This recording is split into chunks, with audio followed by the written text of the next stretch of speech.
Lewis Hamilton finally has his new contract announced this weekend in Monza by Mercedes. However, it falls well short of the expectations raised by a leak from his management team, as reported in January 2023 by French sports business publication Sportune. Hamilton has already been on the defensive, explaining his 2-year deal, which was expected to be longer, is an intermediate step and he is looking forward to the next contract. Hamilton claims Max faced weaker competition. Meanwhile, the niggle between Mercedes and Red Bull stepped up a notch, as Lewis Hamilton claimed his arch-Dutch rival has not faced the same quality of teammate that Mercedes have put up against the 7-time world champion. In my personnel opinion, Valtteri, in fact all my teammates have been stronger than the teammates that Max has had, Hamilton boldly claimed. Jenson, Fernando, George, Valtteri, Nico, I've had so many. I mean, these guys are all very strong and consistent. Max has not raced against anyone like that, insisted the ex-F1 world champion. Toto Wolff joined the anti-Red Bull party by questioning whether Sergio Perez was being given a fair crack at the whip and questioned the 1.3-second gap between the Mexican driver and Verstappen last time out in qualifying. Wolff accuses Red Bull.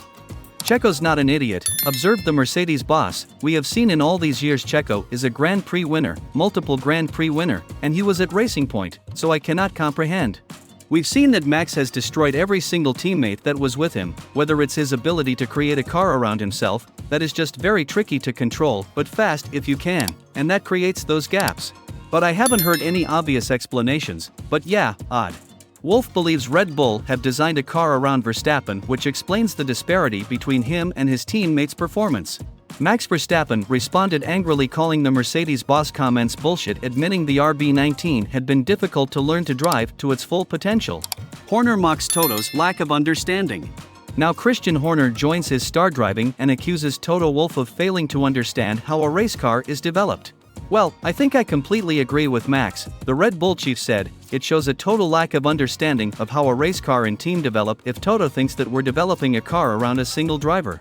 You develop a car to be as quick as you can, and sometimes quick cars are difficult cars. That's what has historically been the case, said Horner.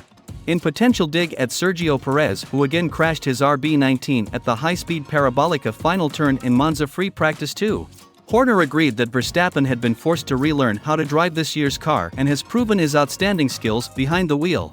Verstappen elite, says Red Bull boss. The good drivers adapt. You see, in wet conditions, mixed, varied conditions, the elite adapt quickly, and I think that one of his key skill sets is his ability to adapt to the feeling and the grip levels that a car gives him. But there's certainly no direction to say, oh, we tailor something to suit one specific driver. We're just trying to design and build the fastest car that we can, and our tools, our simulation, and our wind tunnel provide us with that direction.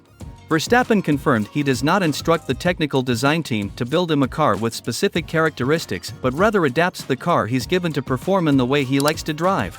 It's not like that. I mean, I just drive the car I get to the fastest way possible. I'm not there to tell the guys to give me more front end, because that's how I like it, reiterated the world champion.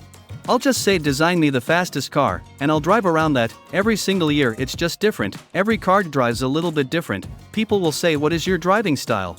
My driving style is not something particular. I adapt to what I need for the car to go quick. F1 records tumble before Verstappen. Whilst the RB19 has been attributed to the remarkable season Verstappen is putting together, and should he win this weekend in Italy, he will become the all-time record holder by claiming 10 consecutive F1 victories in a row. Red Bull too have beaten the record held by McLaren since 1988 by winning 14 races in a row before Monza, and now target the almost impossible, to win every race in the 2023 season. Verstappen was top of the timesheets in Practice 2 in Monza, and despite Norris downplaying the McLaren MCL 60 characteristics at the Cathedral of Speed, he placed his car in third behind Charles Leclerc. Ferrari are desperate for a good home Grand Prix, having won in Monza just twice in the past 17 years. The Monegasque driver was a fraction behind Verstappen in FP2, though the Ferrari cars may have been running a higher engine mode in an attempt to deliver hope for their huge support from the Tifosi.